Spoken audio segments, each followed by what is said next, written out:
teve muita gente que ficou na dúvida, falando, então quer dizer que é só por idade, né? Porque eu falei idade mínima, né? E a pessoa achou que era o quê? Chegou nos 16 anos, entrou agora no jiu-jitsu, tem 16 anos, já recebe a faixa azul. Tem muita gente que entendeu isso. E falando, é por tempo, nossa, o judô não é por tempo, é por técnica, né? Falando as coisas que eles fazem em outra luta.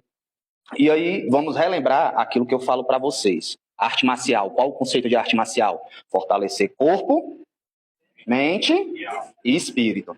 Fortalecer o corpo para ter uma vida saudável, né? Fortalecer a mente para enfrentar aí as dificuldades da vida. Um grande exemplo que a gente pode tirar do jiu-jitsu, uma filosofia do jiu-jitsu, que a gente leva para a vida inteira, é o fato de aceitar perder. Quando a gente luta, eu perdi, perdeu, pô, vamos recomeçar de novo. E tem muita gente aí que uma coisa dá errado na vida dela, imagina, você passa anos estudando para passar no vestibular, e aí você chega lá, tira uma nota abaixo do que você queria e não passa no vestibular, que a vida não vale mais a pena, que desiste de tudo. E isso é uma das filosofias do jiu-jitsu, da arte marcial, que a gente aprende no jiu-jitsu, a gente pratica ela todo dia e a gente leva pro resto da vida. Quando a gente leva um mata-leão que tá aqui apertando no pescoço, e a gente tem que o quê? Pensar racionalmente, pensar com inteligência. Primeiro, vamos defender o que está crítico, proteger onde está sendo mais atacado, e agora, sem entrar em desespero, eu vou pensar uma forma técnica de como sair daqui, uma forma inteligente. E aí isso a gente leva para a vida toda. Quantas vezes a gente não se sente aperreado na vida? Seja por ter muita tarefa, né? Tem muito trabalho a fazer e só tem um dia para fazer isso. Ou então, o dinheiro caiu na conta, o tanto de conta que eu tenho que pagar é muito maior do que o tanto de dinheiro que eu recebi. Que a gente se vê apertado nessa situação. Proteger, cuidar do que é mais crítico e pensar de uma forma racional de sair disso. E essas são algumas das filosofias, tem várias, né?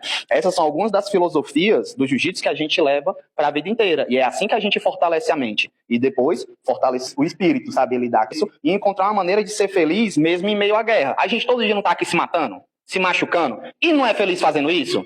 Pois é, então esse é o conceito de fortalecer o espírito, certo? E aí a arte marcial tem isso, fortalecer corpo, mente e espírito. A partir do momento que você vai fortalecendo essas três coisas e as técnicas de jiu-jitsu, você vai evoluindo na hierarquia. É sobre as origens das faixas. No início, se não me engano, foi o nome do cara, que eu vou lembrar do nome desse cara, vem o nome do Matsui Maeda, só que Matsui Maeda foi o cara que trouxe o jiu-jitsu pro Brasil. O nome do outro, que é o mesmo cara que criou o judô, mano, o nome dele. Falo direto aqui pra você. Jigoro Kano. É isso aí, rapaz. Mas só não te dou um grau agora porque vai ser no final do ano, viu? Jigoro Kano. O Jigoro Kano foi ele que criou a ideia de distribuir os alunos em faixa. A partir do momento que ele vai evoluindo uma parte, ele conquista uma faixa, evoluiu mais, conquista outra faixa e assim por diante. É uma maneira do aluno saber se ele está evoluindo na técnica ou não. E aí depois, com a medida que foi entrando crianças para dentro do jiu-jitsu, existiu uma graduação também para criança. Uma criança que ela tem, por exemplo, 6 anos de idade, e aí ela faz 3 anos de jiu-jitsu, e aí uma criança com 9 anos tem da faixa azul. Será que ela tem a capacidade motora, cognitiva, emocional e a habilidade de liderança necessária para ter a faixa azul? Será que ela tem a maturidade certa? Tá entendendo? Então, criou-se um conjunto de faixas infantis para poder auxiliar a criança no caminho do guerreiro, no caminho certo. É como se a faixa azul tivesse distribuída em todas essas faixas. Vamos dizer que a criança, os meninos aí que estão aprendendo agora, o básico das técnicas. À medida que eu vejo que eles estão aprendendo, aí eles vão lá e pegam essas faixas. Às vezes eu vou ensinar um golpe aqui para vocês, que eu vou ensinar para criança, meu irmão, parece que é outro mundo. Para vocês, eu mostro o golpe e vocês já conseguem replicar. Para as crianças, não. Eu tenho que ensinar cada detalhe, cada equilíbrio, cada pêndulo, cada alavanca, para só então, depois deles passarem um mês todinho treinando isso, eles vão conseguir fazer, por exemplo, um armlock da guarda fechada, um armlock da montada. E aí, chega no dia seguinte, já tem esquecido. Aí lá vai a gente tentar ensinar tudo de novo, até que vai solidificando na memória da criança. Então, por isso que toda criança tem que passar por essas faixas. Aí a pessoa fala, mas aí eu tenho 15 anos, eu posso pegar direto a faixa laranja, enquanto tem outras crianças que talvez tenham mais tempo do que eu e pegar a amarela. Aí você vai ver, aquela criança, por mais que tenha mais tempo do que você tem a habilidade cognitiva e motora de conseguir aprender coisas, desenvolver habilidades que aquela criança não tem. Infelizmente, ela não tem aquela capacidade, a mesma capacidade que você tem. Você vai evoluir, por mais que você chegou agora, e aquela criança está há tempos no jiu-jitsu, você vai evoluir muito mais rápido que ela, por isso que tem todas essas faixas infantis. E aí, quando você chega lá aos 16 anos, entende-se que a partir dos 16 anos, que você pode usar a faixa azul. Então, qualquer uma dessas faixas que você tenha, quando chega nos 16, você recebe a faixa azul. A outra pergunta que teve lá, que foi muito comum, que foi o seguinte, eu entrei agora, quando eu for graduado, eu vou ser azul na frente de uma criança criança que começou desde os 4 anos, passou por todas as faixas, e essa criança pegou o azul, é por isso que tem aquela regra que eu expliquei para vocês, que quando se passa por todas essas faixas, você tem um grande conjunto de habilidades e experiências com jiu-jitsu que uma pessoa que chegou agora não tem. Então, o que acontece? O professor pode pular direto para a roxa, durar um pouquinho de tempo na azul e depois já ir direto para roxa, tá entendendo? É por isso que recebe essas faixas aqui muito rápido. Enquanto esses meninos que passaram vários tempos nessas faixas, eles vão pegar essa faixa e depois vai pegar outra muito rápido por conta da experiência que ele tem. Nós, réis mortais que começamos na fase adulta, nós vamos passar a se pá aí 4, 5 anos. A não ser que a gente desenvolva as habilidades necessárias rapidamente para passar para a próxima faixa, entendeu? É tudo o professor que vai definir. Todo professor, ele tem aquele conjunto de coisas da qual ele agrega aquela faixa. Quando o atleta consegue aquele conjunto de coisas, passa para a faixa, entendeu? Tem que ter isso. E aí o cara tá nessas faixas tudinho aqui, ele já passa muito rápido por essa, porque ele já vem carregando esse conjunto de experiências para ir para a faixa. Enquanto você que graduou agora azul, demorou um tempo na branca, mereceu azul, talvez você vai precisar de muito mais tempo para ir para roxa. Então, no final das contas, não é por tempo. Tem o tempo mínimo, mas não é por tempo. É pela sua experiência, pela sua técnica. Aí outra coisa que também eu falo muito aqui para os meninos, falo sempre que eu vou graduar os meninos mais antigos, que os novatos, eu acho que vocês ainda acho que ainda não falei isso para vocês. Eu sempre coloco 4 pilares importantes pela qual você vai merecer sua graduação. Em primeiro lugar, quem você é lá fora. Quem você é fora do jiu-jitsu, fora do dojo. Você é uma boa pessoa? Tem muito cara que vai entrar na arte marcial e quer aprender a lutar para bater nos outros lá fora. Para encher a cara e entrar numa briga, para entrar numa torcida organizada e sair na porrada com os outros. Será que esse é o conceito de arte marcial? Ele fortaleceu a mente desse jeito? Ele fortaleceu o espírito? Ele precisa de aprender a lutar e sair batendo nos outros para se sentir uma pessoa melhor? A se sentir superior aos outros? Quem você é lá fora reflete muito sobre quem você é aqui dentro. Ainda mais que a partir do momento que você ganha uma graduação, que você é reconhecido por ser lutador, tudo que você faz lá fora vai manchar a arte marcial. Imagina se a história lá fora é sobre o quê?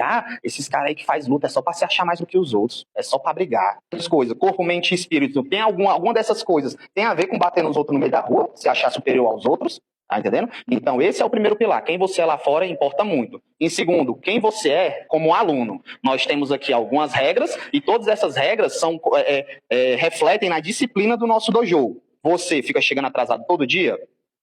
Chegou atrasado. Mas qual o motivo que você chega? É porque estava dormindo em casa ou é porque teve um compromisso importante?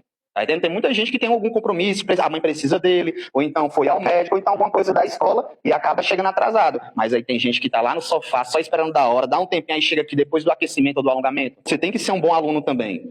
Você tem que saber obedecer às regras, respeitar o seu professor, saber que não se pode beber água dentro do tatame. Ao entrar e sair do tatame, tem que pedir permissão ao mais graduado.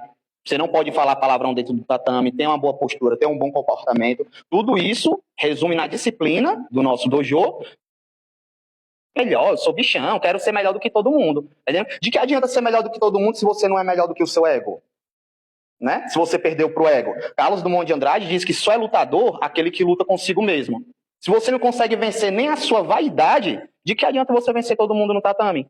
Se o cara, bate a mão, aqueles caras que no campeonato, né, se abre o kimono aqui, esculacha, e esculhamba outro cara. É sobre isso que é arte marcial, cara. Aí será que a gente tá voltando nos tempos antigos, aos homens das cavernas? Tá entendendo? Nas brutalidades, nessas coisas, de querer ser um melhor do que os outros, né? Então, quem você é como colega de treino, importa muito. Quando chega um novato aqui, você quer se amostrar pro novato mostrando que é o bichão? Você é uma pessoa acolhedora, que vai fazer a pessoa se sentir incluída no meio da irmandade do jiu-jitsu?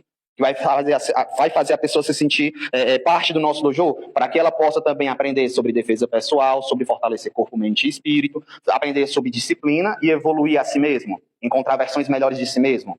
Tá entendendo? Então, se ela entra aqui pela primeira, segunda vez, a maneira com a qual vocês tratam ela é o que vai definir se ela vai querer continuar aqui ou não. Pode até ser que a pessoa goste muito, caraca, eu amei isso, é maravilhoso, mas chega aqui, todo mundo trata mal ela, será que ela vai querer continuar aqui? Então, quem você é como colega de treino, importa também, beleza? E aí, por último, o último pilar é o quesito técnico. À medida que você vai evoluindo suas técnicas, que você vai aprendendo mais golpes, vai aperfeiçoando, vai aprender a conectar golpes e criar um conjunto de habilidades, ampliar suas habilidades no jiu-jitsu e encontrar um estilo de luta seu, Aí você vai estar evoluindo cada vez mais no jiu-jitsu. Esses são os 4 pilares que vocês precisam para ir recebendo a graduação. Então não tem nada a ver com tempo. Existe tempo mínimo. Pode ser que todo professor fala assim, normalmente eu dou grau de 6 em 6 meses, de 3 em 3 meses, mas você tem que ter esse conjunto de habilidades necessárias. Porque se você deu 3 meses de treino, você não tem aquelas habilidades necessárias para receber o primeiro grau, você não vai receber. Ele vai dar para quem merece. Para quem não merece, vai esperar mais 3 meses aí, e assim por diante. Pronto, outra coisa. Acontece muito, que a gente vê muito, gente sendo graduada e não ser digna daquela faixa. Né? Como é que quando a gente foi pro campeonato? Coisas que a gente viu no campeonato. Teve um dia que a gente viu, quem foi José Wesley, não foi? Do cara lutando com José Wesley, e o professor, o cara era muito maior do que o José Wesley, o cara era grandão. Eu acho que nem era infanto juvenil, acho que o cara enganou lá o nome dele, a idade dele lá na inscrição, porque o cara era grande, era forte, mas o corpo do cara era de um adulto, e o José Wesley era da idade dele mesmo. Tem quantos anos? 14 anos, tá entendendo? E o cara parecia ter seus 18 anos. E aí tava claro, meu irmão, que o cara tinha muita vantagem sobre o José Wesley. Começou a luta, meu irmão, o cara começou a ganhar e tal, e ao invés do cara simplesmente ganhar do José Wesley, não, ele quis humilhar. Por conta de uma coisa anterior que tinha acontecido com um lutador que era da equipe dele, né, que tinha perdido pra ti, foi desclassificado. Aí o cara ficou revoltado porque o atleta deles mesmo fez um golpe errado e foi desclassificado e quis botar o outro cara pra descontar no José Wesley. Aí eu via só o cara falando lá atrás, taca ele no chão, é isso aí, eu gosto é que quebre mesmo, não sei o quê. O que foi que aconteceu? José Wesley caiu de cabeça no chão, machucou a cervical e teve que sair da luta por conta disso. Aí eu lhes pergunto, será que isso é a postura de um professor? Incentivar o outro aluno a agir com maldade, machucar o adversário simplesmente por prazer? Uma menina lá que tinha perdido, que estava na galera que estava do nosso lado, a menina perdeu a luta e foi no meio da galera, o professor começou a esculachar a menina, tratando ela mal. Isso é postura de um professor? Lá nos comentários falou muito isso, que tem gente que não merece a faixa, que a faixa não devia ter, que a graduação devia ter testes. O teste que tem que ser é o teste do próprio professor. Saber se o cara tá merecendo, se o cara é uma boa pessoa, se o cara vai ter respaldo de ser um bom professor. Porque aí tem muito cara que vai só pela técnica mesmo, tá batendo em todo mundo, toma outra faixa, venceu o campeonato, toma outra faixa, tá entendendo? E é sobre isso que é a arte marcial, só sobre ser um melhor do que o outro. E uma última coisa, essas faixas aqui vão ser todas por mérito. Porém, como eu falei, a faixa preta já não é mais por mérito, eu tinha falado, é por tempo. Tem que entender o jiu-jitsu um pouco como se fosse uma faculdade. A gente não tem que passar naquelas matérias, né, para depois se formar, não é isso? Tem que tirar aquelas notas naquelas matérias para depois se formar. Então é como se cada faixa dessa fosse uma fase da faculdade. E à medida que você vai aprendendo aquelas habilidades, você vai passando para o próximo semestre, para o próximo curso, isso e aquilo, até que a formação é a faixa preta. E aí você chega na faixa preta, passa a ser por tempo, para poder diferenciar você dos caras que se tornaram faixa preta agora. O cara ele tem 3 graus na faixa preta, é porque ele se formou há 9 anos atrás. Se hoje a gente está treinando jiu-jitsu, a gente tem um jiu-jitsu, um campeonato muito mais moderno do que as coisas arcaicas que era antigamente. Se hoje o jiu-jitsu é muito mais desenvolvido, muito mais amplo, se o jiu-jitsu é muito mais evoluído, é graças àqueles que vieram antes. Então, o que é que a gente tem a falar de técnica? De que adianta eu lutar contra um cara de 80 anos, que é mestre, conseguir finalizar ele, e aí só porque eu finalizei ele, eu sou mestre. Se eu não tive metade da caminhada dele, não tive nem 10% da caminhada dele. Tá entendendo? Então a gente tem que saber reverenciar aqueles que vieram antes da gente. Porque se hoje a gente tem o que tem dentro da arte marcial, é graças àqueles que vieram antes. E aí o que é técnica na frente disso? De que adianta eu conseguir vencer um cara que é faixa preta muito mais graduado do que eu, se vai ver o cara fez muito mais pelo jiu-jitsu e pela sociedade do que eu. Isso que a partir da faixa preta é por tempo e não por técnica. Mas aí o cara também não vai ficar para trás, né? Vamos continuar treinando, evoluindo.